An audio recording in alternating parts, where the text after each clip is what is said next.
zijn hier zojuist aangekomen in Japan. Mooie Japanse tuin. Nee, grapje, we zijn in Düsseldorf. Japan-taak vandaag. Vanavond een hele dikke vuurwerkshow met heel veel aparte shells. En hopelijk een gouden finale. Nou, de show begint pas om 11 uur. Het is nu 5 uur, dus we moeten de tijd nog een beetje voldoen. We gaan zo meteen lekker wat eten. Eerst eventjes kijken naar de tempels. Mooi toch?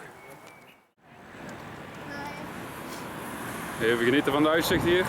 We zijn aan de Rijn. Rijn in vlammen. Oh nee, Japan-taak zijn we vandaag.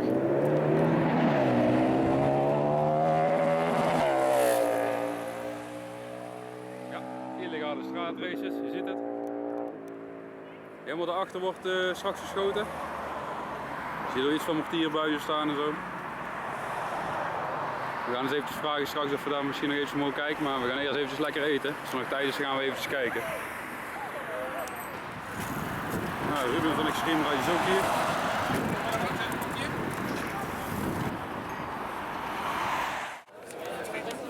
Maar dit is ook weer het gezellige Duitsland. We zijn hier in de Bierstraat. Overal lekker bier gedronken. Je ziet het. Daar heb je van die aparte figuren staan.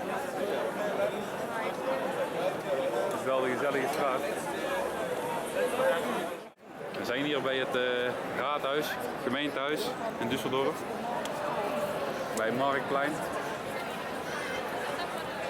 Hier heb je een heel gezellig straatje. Er liggen allemaal cafés en restaurants. Kun je heerlijk eten. Het is echt gezellig druk hier. Het is een heel mooi stappen hier. Het ziet er allemaal gezellig uit. Een beetje cultuur snuiven. Nou, ik ga even een foto maken. Ja, even lachen. En... Lekker. Ja, ja, het zijn ook aparte figuren hoor. Kijk eens. Als je denkt dat je alles hebt gezien, dan kom je hier terecht in een of andere emo-conversatie. Ja,